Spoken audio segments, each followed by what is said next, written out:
Hello everyone, welcome back to another story. Make sure you're following and you leave a 5-star rating. Thank you so much. Let's begin tonight's story.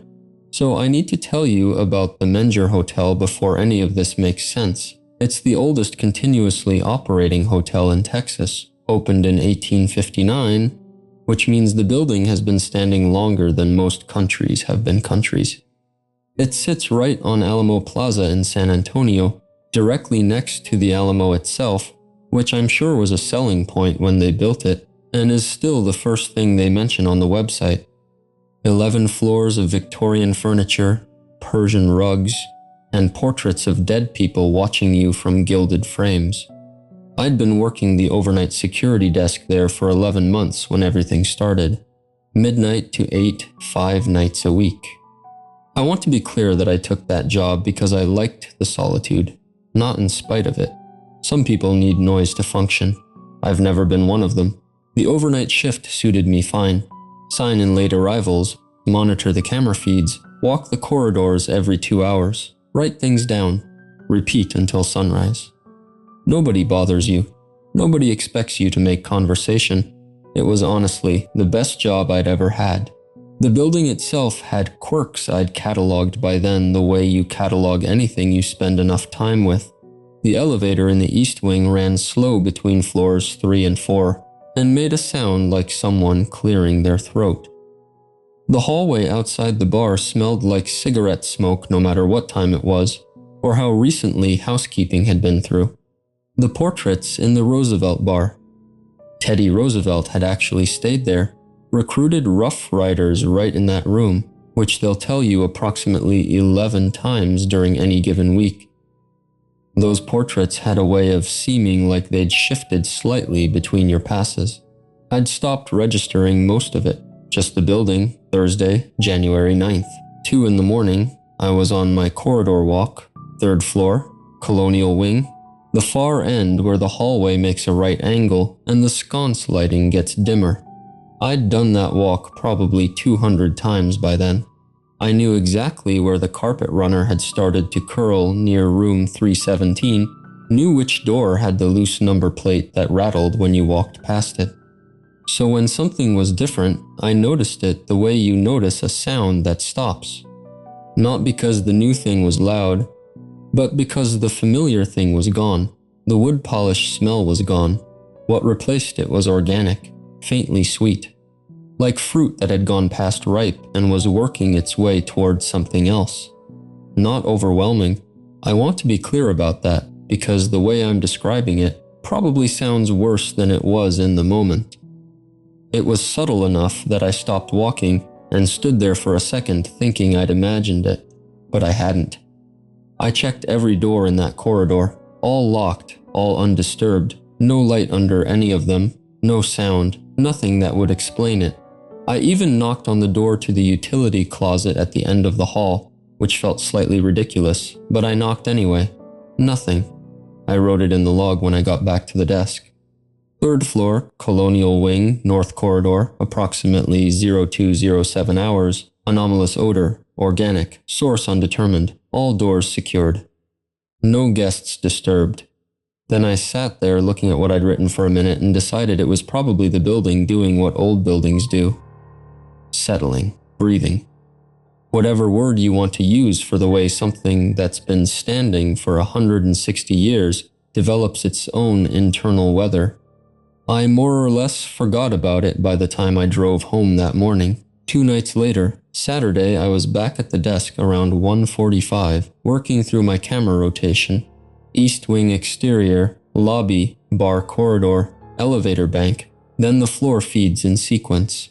I'd gotten through the 2nd floor and pulled up the 3rd floor feed, the one that covered the colonial wing hallway, and I almost cycled past it. Almost. There was someone sitting in the corridor chair outside room 312. The Menger keeps chairs in some of the hallways, Victorian style, high-backed dark wood with burgundy upholstery. Decorative, mostly, though occasionally a guest would pull one away from the wall to use it. This one was exactly where it always was, flush against the wall between the door to 312 and the emergency exit, and there was a woman sitting in it, completely still, hands folded in her lap, long gray hair hanging forward over her face so I couldn't make out her features. I leaned closer to the monitor.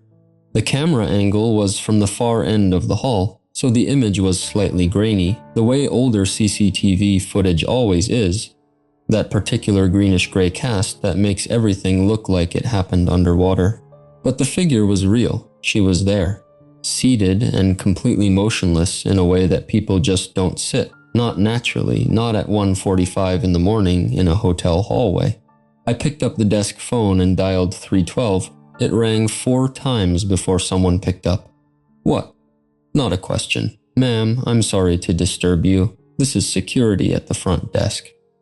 Could you just do me a favor and step out to check your corridor? A pause. I could hear her breathing, the kind of deliberate breathing that means someone is deciding whether to be angry. It's 2 in the morning.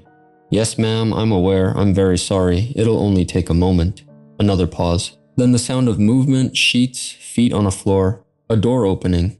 Then her voice again, closer now, slightly more awake and considerably less patient. There's nobody out here. There's nothing out here. There's a chair. Just a chair. Can I go back to sleep? Yes, ma'am. Thank you. I'm sorry. She hung up without responding. I looked back at the monitor. The chair was empty. I sat there with the phone still in my hand. The hallway on the screen was exactly as it always was. Dim sconce lighting, burgundy carpet runner, burgundy chair, nobody in it.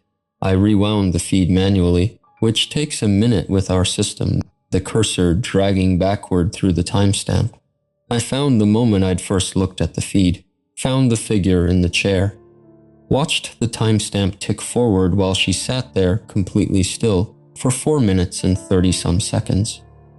Watched myself call the room. I could see the light on the desk phone in the corner of the lobby feed.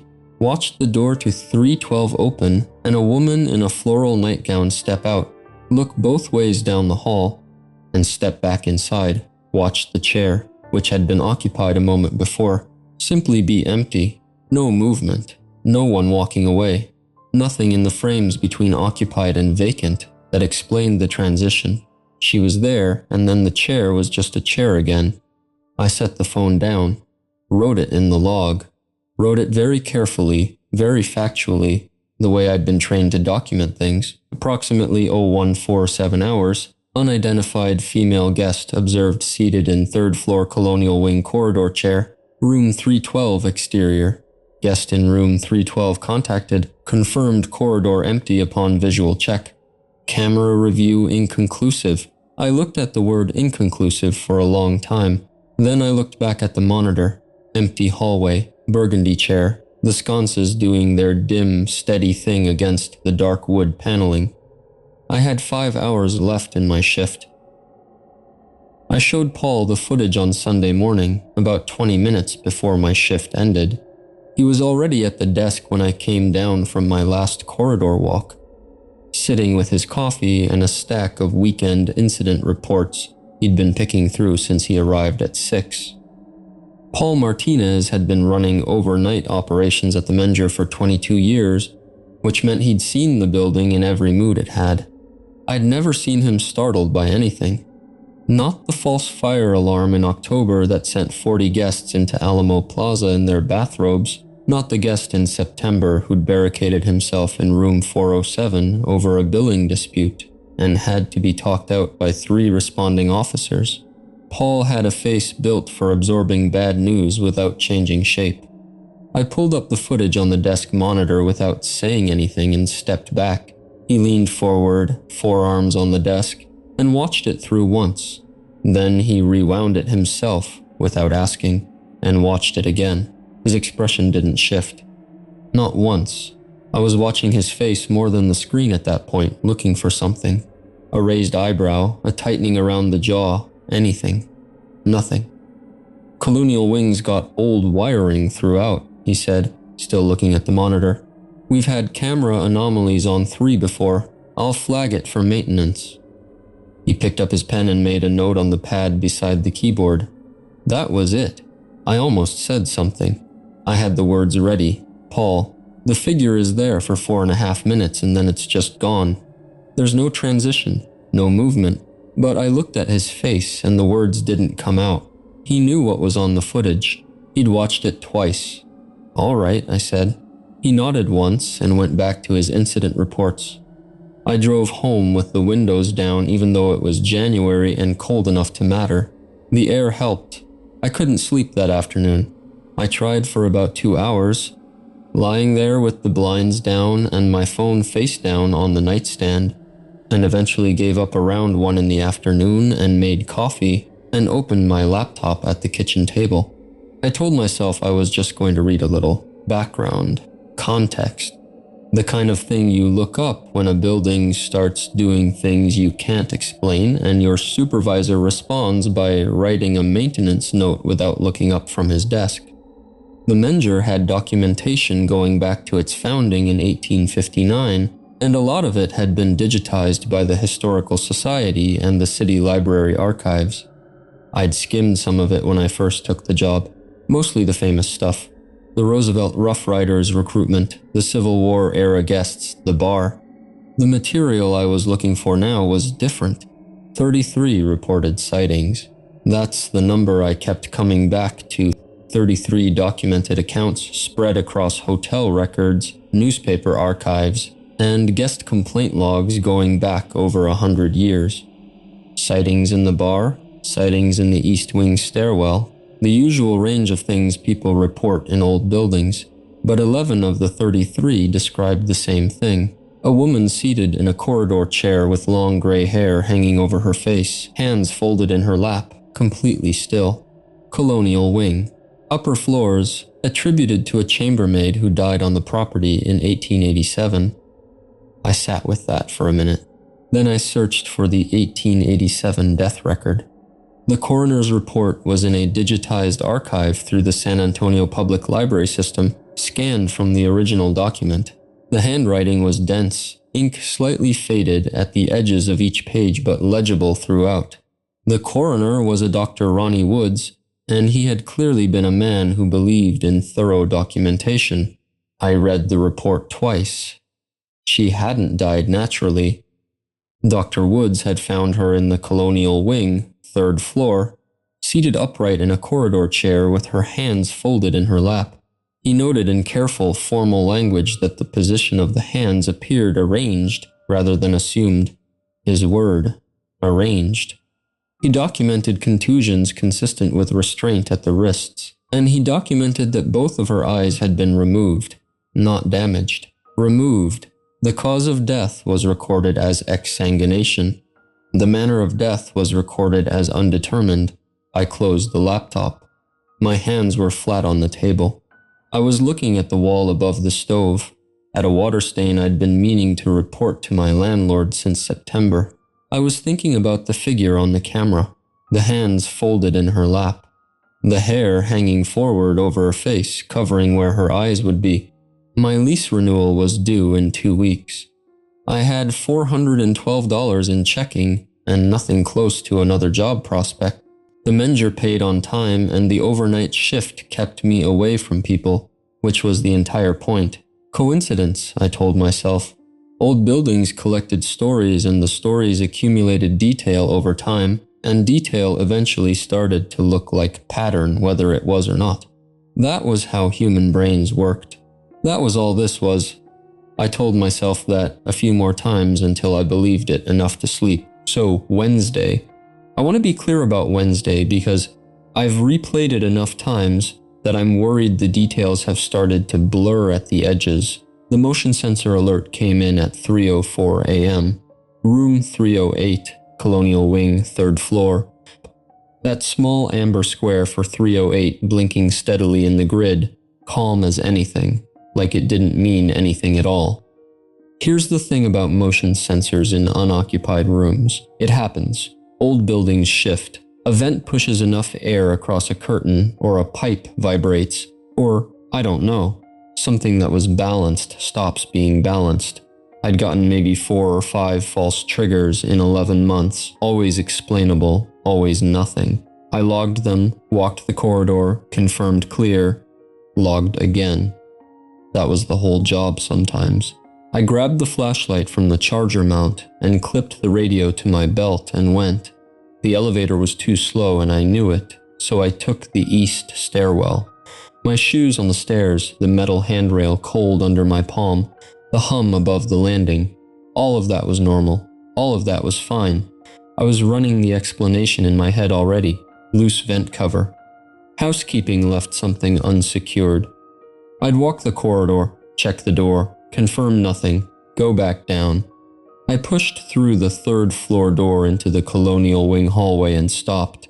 The smell was different. I'd documented organic smell before, that faint overripe sweetness from the ninth. This wasn't that, or it wasn't only that. Chemical, almost. I stood at the hallway entrance and breathed it in for a second before I started walking, and my brain kept trying to place it, kept cycling through comparisons, not finding one that fit exactly. Room 308 was 7 doors down on the left. I checked each door as I passed, all closed, all showing the green indicator lights on the electronic locks. No light under any of them. No sound, just the carpet and the sconces, and that smell getting slightly more present the further north I walked. I stopped at 308 and put my hand on the door. Nothing. I knocked twice, firm. No response. I ran my master key card and pushed the door open. Dark. The room smelled stale in the way unoccupied rooms smell. Recycled air, furniture polish, the faint ghost of whatever cleaning product housekeeping had used last. Nothing else. I swept the flashlight left to right across the main room. Both beds made tight, pillows stacked, luggage rack empty, and folded against the wall, curtains drawn and undisturbed. The desk chair was tucked in, nothing on the floor, nothing out of place. I checked the closet first. Empty rod, extra blankets folded on the shelf, the iron and board hanging where they belonged. I crossed to the bathroom. The flashlight beam hit the mirror above the sink and I stopped walking. For I genuinely don't know how long. Long enough that I became aware of my own breathing. The mirror was covered, every inch of it, edge to edge, floor to ceiling of the glass, in rust-brown handwriting that ran in dense horizontal lines, cramped and even. The letters were wet. I could see it. A slight shine in the flashlight beam, the way fresh paint catches light differently than the surface beneath it. Some of the lower lines had run slightly, thin brown trails pulling down toward the basin. I stepped closer. It was my name. Not the name on my hotel badge, not the name I'd used at every job since I was 17. The name on my birth certificate, the full legal name my mother had given me, and that I'd started going by something shorter than by the time I was in 2nd grade. The one that existed now only on documents I almost never pulled out. I don't know how to explain what it felt like to see that. My brain just stopped processing for a second. Like it hit something it didn't have a category for. The name repeated. Hundreds of times, I think. Filling every available line of glass from the top corner down to where the counter met the frame. The same letters. The same spacing. The same even pressure in the strokes, like someone had written it once and then kept writing it, kept writing it, kept writing it. My radio crackled once, sharp and loud in the small bathroom, and then went silent. Not standby silent. Dead. The indicator light on the unit went dark. From the corridor behind me came the sound of a chair scraping slowly across hardwood. I turned around. She was at the far end of the hallway, seated, hands folded in her lap, long gray hair hanging forward over her face. I'd seen her on a grainy third-floor camera feed from the far end of the hall, and I'd told myself the image was low resolution, that the greenish-gray footage was doing things to my perception. She wasn't at camera distance now. She was maybe 20 feet from the doorway, close enough that I could see her shoulders moving, rising and falling in a breathing pattern, and her hands, folded in her lap, yes.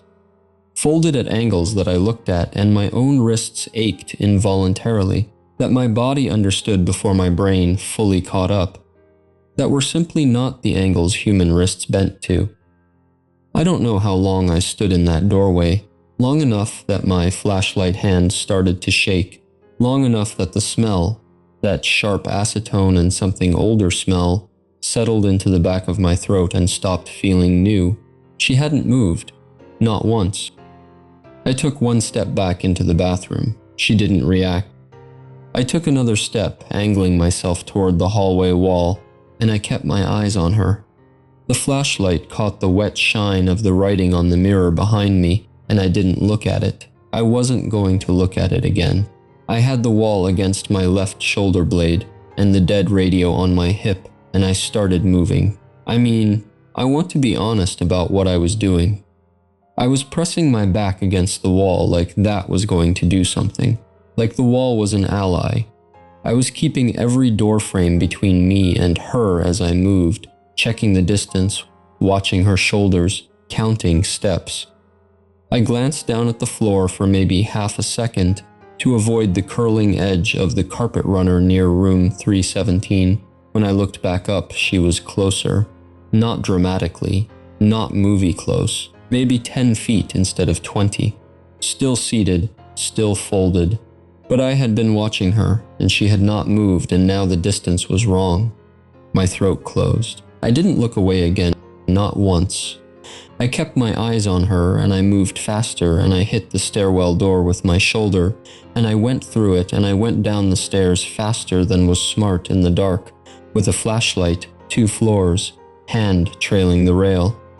The lobby was empty. Not the way a lobby is empty at 3 in the morning when the night auditor is in the back, or someone stepped away for a cigarette. Actually empty. The front desk chair was pushed out at an angle like someone had stood up quickly. The monitor screen had gone to screensaver. The overhead lights were on their overnight dim setting, and the whole space had that held breath quality, that feeling of air that hasn't been disturbed. The grandfather clock near the east entrance read 3:17. I'd been upstairs for 19 minutes. I went behind the desk. My phone was in the drawer where I'd left it before the patrol, face down, and I turned it over and the screen was stacked with notifications. I had to scroll up to count them. 43 missed calls, all from the same number. No name, no area code I recognized, just 11 digits. The first call was timestamped 2:58. The last one was 3:16. Every single one placed while I was on the 3rd floor. I stood there behind the desk in the quiet lobby, and I looked at that list for probably longer than I should have. 43 calls in 19 minutes. I did the math without wanting to. That's a call roughly every 26 seconds. Someone had called me 43 times in less than 20 minutes, without leaving a gap long enough to mean anything other than that they had been trying continuously. There were 3 voicemails. I opened the most recent one. It started immediately. No ambient sound, no breath before speaking, just a voice. My voice. My actual voice, not a close approximation, not something that could be explained as a recording artifact or a similar register. My voice. The way it sounds in recordings when I hate hearing it, reading a name slowly. My full name, not Colton, not what's on my badge, the name on my lease and my tax forms and nowhere else. Read back carefully, the way you'd read something off a wall if you were making sure you had it right. The voicemail was 11 seconds long. I ended it before it could loop. I called 911. I told the dispatcher there had been a break-in. Unoccupied room, 3rd floor, colonial wing. Writing on the bathroom mirror, substance unknown. No sign of forced entry that I'd found, but I hadn't looked carefully. I gave the address. I said I was the overnight security guard. I said I was in the lobby. She asked if the intruder was still on the premises. I said I didn't know, which was true. Officers Mills and Wang arrived in 12 minutes. I met them at the side entrance with my master key card, and I walked them up. I didn't use the stairwell. We took the elevator. I stood at the back of the car and watched the floor indicator, and didn't explain why I'd chosen the elevator. and they didn't ask. Room 308 was exactly as I'd left it. Both beds made, luggage rack folded. The corridor chair outside sat empty and flush against the wall, and I didn't look at it longer than necessary. The bathroom was the same, edge to edge, top to bottom. The lower lines had run further toward the basin in the time I'd been gone, a slow crawl, and some letters had gone soft at their edges. Officer Wang photographed everything while Officer Mills walked the rest of the floor. She photographed everything, moving left to right, crouching to get the running lines near the sink. She didn't say much. At one point, she leaned in close to the mirror, and I watched her expression. And her expression didn't change, but she stopped, and then took 3 more photographs of the same section. Mills came back and said the floor was clear, no sign of anyone, no propped doors, no open windows, no indication of how anyone had entered or left. He had his notebook out and he asked me to walk through what I'd found, and I did, factually, leaving the part about the woman in the corridor for last, because I didn't know how to say it without it sounding like something it wasn't, or something it was. Neither of them could identify the substance on the mirror. Wang said she'd send samples to the lab. She said it like that resolved something. Paul arrived at 5 in the morning. I heard his key card on the side entrance before I saw him. He came through the lobby door in his khakis and his hotel polo, and he looked tired. Not the tired of someone pulled out of bed early, not the tired of someone who'd gotten bad news by phone. The specific exhaustion of someone who had stood in this lobby at this hour before, for this reason, and had already done the calculation of what came next, and found it familiar. He looked at the 2 officers, he looked at me, he set his travel mug down on the front desk. 3rd floor, he said. It wasn't a question. I didn't even make it to sunrise. Paul was still talking to Officers Mills and Wang near the elevator bank when I went behind the front desk, opened the bottom drawer, and took out my jacket. My phone went in my pocket. My water bottle went under my arm. I didn't look for anything else because I didn't have anything else there worth taking. I'd worked 11 months, and I still hadn't accumulated anything at that desk beyond a phone charger cable and a granola bar I'd been meaning to eat since November. Paul noticed. Of course he noticed. 22 years at this place. The man noticed everything. He excused himself from the officers and walked over, and I thought he was going to say something that would make me feel better or worse or something. He just looked at me. The travel mug was in his hand. Steam was coming off the lid. "You're done," he said. Not a question. Not really an accusation either. "Yeah." He nodded, once slow, the way he'd nodded at the footage on the monitor 2 weeks earlier, like he'd expected this too. Like this was just another item on a checklist he'd been running through for years. "Final check processes on the 15th, he said. "You'll forfeit it if you go now." I knew that. I'd done the math in my head somewhere between the 2nd floor and the lobby, hand dragging down the stairwell railing in the dark. $412 in checking. Rent due in 2 weeks. I knew exactly what I was giving up and I left anyway, because some part of my brain had stopped being able to hold the money and the mirror in the same thought at the same time. I said, "Okay." He stepped back. I walked out the side entrance into the cold, and the door clicked behind me, and I sat in my car in the hotel parking lot for about 20 minutes just breathing. The Alamo was right there across the plaza, lit up the way it always is at night, that pale floodlight glow against the old stone. I'd parked facing away from it for 11 months, and I'd never really thought about why until that morning. I started the car, and I didn't look back. 3 weeks later, I got a call from a number I recognized, which was strange because I hadn't been expecting to hear from anyone connected to the Menger again. It was Paul. He was brief about it. The way he was brief about everything. He said there'd been a development during the room 308 renovation, and that he thought I'd want to know. And something in the way he said it, not should know, not need to know, but want, made me sit down before he finished the sentence. A maintenance worker named Teddy Green had been demoing the bathroom wall. Renovation, Paul said. Colonial wing rooms were getting updated plumbing, and the walls were coming down to the studs. Teddy had pulled a section of drywall away from the wall behind the bathroom mirror, the same mirror, the one with my name on it in whatever that substance was, and found a cavity, not an accident of construction, not a gap from settling, a deliberate space, framed and enclosed, built into the original structure. Inside it was a woman, mostly skeletal by now, Paul said carefully. Seated upright, hands folded in her lap, I put my hand flat on the kitchen table, the same water stain above the stove. I'd reported it to the landlord by then, finally, and he'd said he'd get to it, and he hadn't. The medical examiner was a Dr. Ashley Jones. Paul gave me her name, like it was something I could do something with, which I couldn't, but I wrote it down anyway on the corner of a grocery receipt. She dated the remains to the late 19th century. She noted that both eye sockets were empty, not damaged, empty. Her word, according to Paul, who repeated it once and then didn't say anything else for a moment. I didn't say anything either.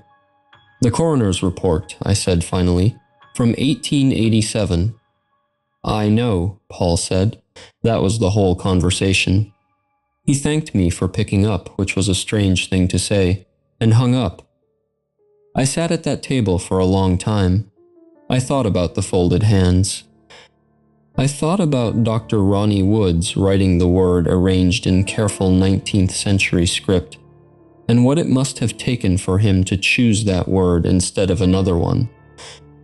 I thought about Teddy Green pulling drywall away from a bathroom mirror in a room where my name had been written hundreds of times, in something that ran like it was trying to go somewhere, and what it meant that she had been there the whole time, behind the wall, while I sat at the desk, 2 floors below logging corridor observations and drinking bad coffee, and thinking the smell was just the building. She'd been there the whole 11 months. I still check my phone sometimes. I'm not sure what I'm looking for, exactly. Closure, maybe, or confirmation that I'm not misremembering it. I'll open the call history and scroll back to that night, to the stack of 43 missed calls from the number with no name and no recognizable area code. And the number is always there. It's always slightly different when I look at it. A digit transposed, or 1 character changed. Nothing dramatic enough to be certain I'm not just remembering it wrong, but the area code. The area code is always 210, San Antonio. And that's that. The part that got me most wasn't even the woman in the chair. It was the 11 months. The idea that something could just be there, behind the mirror, the whole time. You'd be logging observations, drinking bad coffee, going home, sleeping, coming back, and it's just waiting behind the wall, with your name written on the mirror. The phone calls are horrifying too. Your own voice, reading your legal name back like it's checking its notes. Some things are scarier when you don't get an answer. Anyway, that's the one. Let me know your theories. See you in the next nightmare.